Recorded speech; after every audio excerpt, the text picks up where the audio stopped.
நோய்கள் மற்றும் புற்றுநோய்களின் தொடர் சிகிச்சைக்காக அவசியமான மருந்துகள் தடை இல்லாமல் கிடைப்பதை உறுதி செய்வது மிகவும் அவசியமாகும். பரிசோதனைகள் மற்றும் ஆரம்பகால நோய் கண்டறிதல் அதிகரித்து உள்ளதால் உயர் இரத்த அழுத்தம், டயபெட்டிக்ஸ் மற்றும் புற்றுநோய்க்கு தொடர் சிகிச்சை பெறும் நோயாளிகளின் எண்ணிக்கையும் தொடர்ந்து அதிகரித்து வருகிறது.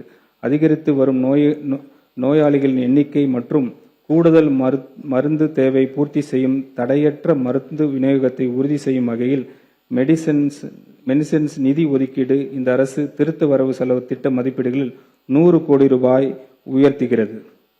இந்த திருத்த வரவு செலவு திட்ட மதிப்பீடுகளில் மருத்துவம் மற்றும் மக்கள் நல்வாழ்வுத்துறைக்கு 23,357 கோடி ரூபாய் ஒதுக்கீடு செய்யப்படுகிறது.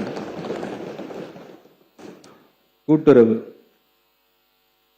உழுந்து உண்டு வாழ்வாரே வாழ்வர் என்ற வள்ளுவரின் வாக்குக்கு இணங்க விவசாயிகளின் வாழ்வாதாரத்தை பாதுகாத்திடவும் அவர்களின் மீதான கடன் சுமையை குறைத்திடும் வகையில் விவசாயிகள் கூட்டுறவு சங்கங்களின் மூலம் வங்கி கடனை தள்ளுபடி செய்யும் திட்டத்தினை நமது அரசு அறிவித்தது. இத்திட்டத்தின் கீழ் கூட்டுறவு சங்கங்களின் மூலம் 75,000 ரூபாய் பயிர்க்கடன் பெற்ற விவசாயிகளுக்கு 100% முழுமையாக பயிர்க்கடன் தள்ளுபடி செய்து பிறகு இவ்விவசாயிகளுக்கு 35,000 ரூபாய் பயிர்க்கடன் தள்ளுபடி செய்தும் 14.43 லட்சம் விவசாயிகள் பயன்பெறும் வகையில் 5,932 கோடி ரூபாயிலான விவசாய கடன் தள்ளுபடி செய்ய மாண்புமிகு முதலமைச்சர் அவர்கள் உத்தரவிட்டுள்ளார். இந்த பயிர்க்கடன் தள்ளுபடி தகுதி உள்ள அனைத்து விவசாயிகளின் கணக்குகளில் வரவு வைக்கப்பட்டு வருகிறது. இது மட்டுமல்லாமல் எந்த நேரமும் விவசாயிகளின் உடன் இருக்கும் அரசாகவே நமது மாண்புமிகு முதலமைச்சரின் தலைமையிலான அரசு இருக்கும். இந்த திருத்த வரவு செலவு திட்ட மதிப்பீடுகளில் கூட்டுறவுத்துறைக்கு 8,028 கோடி ரூபாய் ஒதுக்கீடு செய்யப்படுகிறது. வேளாண்மை உழவர் நலன் பருவநிலை மாற்றங்களால் இந்த ஆண்டு தென்மேற்கு பருவமழை இயல்பான அளவிற்கு பெய்யாததால் மேட்டூர் அணையின் போதிய அளவு நீர் இல்லாமல் இதனால் பாசனத்திற்காக வழக்கமாக திறக்கப்படும் ஜூன் 12 அன்று மேட்டூர் அணையை திறக்க இயலவில்லை. இந்த நிலையை கருத்தில் கொண்டு மாண்புமிகு தமிழ்நாடு முதலமைச்சர் அவர்கள் நெல் உற்பத்தி குறையாமல் இருப்பதை உறுதி செய்திட டெல்டா மற்றும் டெல்டா அல்லாத மாவட்டங்களில் நெல் சாகுபடியை ஊக்குவிக்கும் மொத்தம் 134 கோடி ரூபாய் நிதி ஒதுக்கீட்டில் குறுவை தொகுப்பு திட்டத்திற்கு ஒப்புதல் அளித்தார். இதில் நெல் இயந்திர நடவ, நேரடி நெல் விதைப்பு, விதை உற்பத்தி மானியம், நெல் விதை, liquid bio fertilizers, distribution of micro nutrition fertilizer mixtures ஆகிய இனங்கள் செயல்படுத்தப்படுகின்றன. விவசாயிகளுக்கு வழங்கும் மின் மானியத்திற்கு இந்த திருத்த வரவு செலவு திட்ட மதிப்பீடுகளில் 7,432 கோடி ரூபாய் ஒதுக்கீடு செய்யப்படுகிறது.